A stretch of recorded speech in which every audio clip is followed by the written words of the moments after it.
can we get a Hanna update from you? Just how she's doing and kind of what the plan is for her for the rest of the season? Yeah, with Hanna, she was able to have surgery in Arizona, and it was successful. And they're looking at a 3-month recovery for her. We're expected to have a full recovery, and she's in a good place right now. Has she been able to communicate at all with the team beyond last weekend when she was in the hospital? Yes, I mean, she was communicating with us like throughout the entire weekend. So yeah, I imagine that was uplifting to some degree. Absolutely. It was very uplifting. It was scary to see the situation on the field and for her to tell us that she is okay. You know, I keep saying this. I just think she provided more strength for us than we did for her. So she's pretty resilient. Have you ever had a player with an injury kind of to that level? No, I haven't. I mean, I've had ACL tears, you know, but just to see something like that, no. Just how did you feel like the team kind of responded, and what was your message to them kind of in that moment? I thought our team, just the way they responded, just with grace and just, you know, the love. I think you could just see the love that they have for Hanna. When that happened after, you know, in the middle of the game, I think for us, we came together, we said a prayer, and from there decided if we wanted to continue on with the game or not. And so we chose to continue on and play for her and to do that for the rest of the weekend. What was it like trying to coach right after an injury like that and try to finish that game? It's tough. It's tough. That's probably one of the toughest things I've had to do. So it was tough. But I think we just all kept, you know, feeding off of each other and just putting Hanna at the forefront, you know. You know, moving forward, is the line just going to kind of look like what it did for those last 2 games in Arizona going forward? Yeah, you could see that. You know, I think we'll just keep going along with it, like what's going to be the best way to go about it. But, you know, you got to see Kedri in right field. And so, yeah, Kedri's excellent at what she does.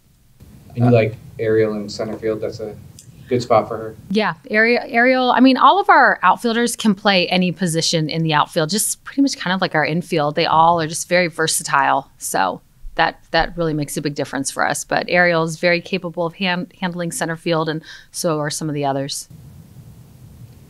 Speaking of Ariel, I know you've told this story quite a bit. Can you just maybe one more time go over just what it meant to have her, you know, keep her commitment to this team through the coaching change and, you know, play here for 5 years and everything that she's done for this program?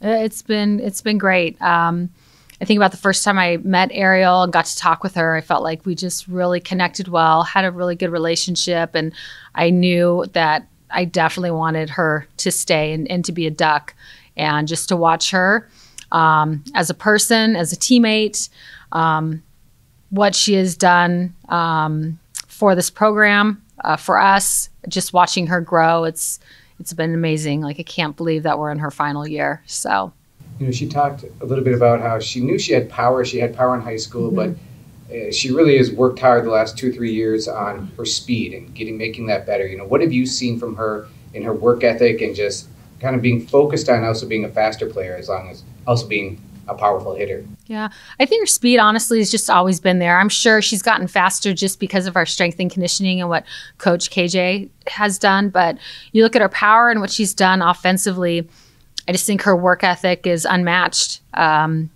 think it was the summer before her junior year when you started to see her transformation as a hitter.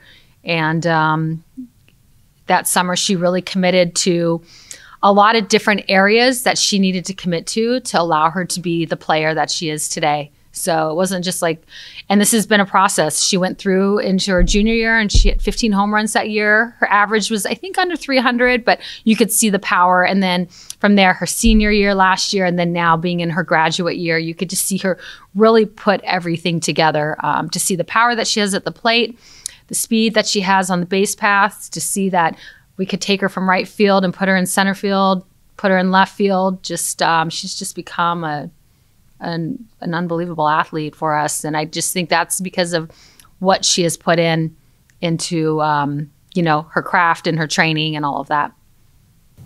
We were talking about before you came in, the transfer portal. Just what does it mean to have so many seniors, with a lot of them that, you know, decided to stay and now are going to play their final games at the Jane?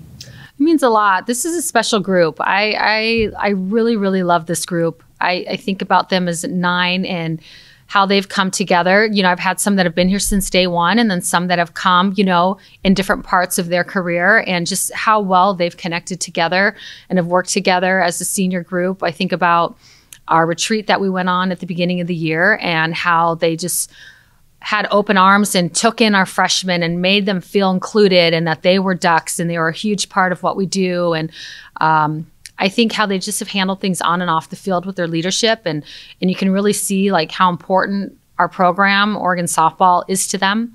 I think for them to how they found this place and then to leave it better than they found it is really important.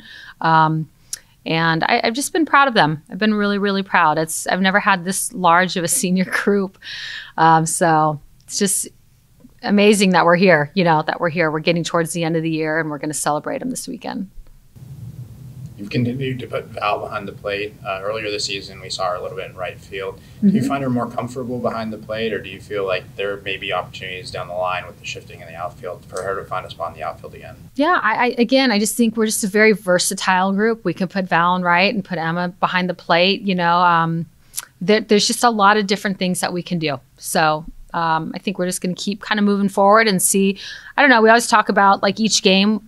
In order for us to win this game, what is the game expecting from us? What are we needing to provide? And that's where I think we'll be able to see who is that, you know, that's in right field, who's behind the plate, like what that all works like, what that looks like. And I expect that it'll work the way it's supposed to.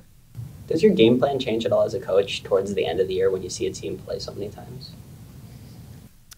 Sure. I think, you know, like at the beginning of the series, you get to see them. And then by the end of the series, both teams are extremely familiar with each other.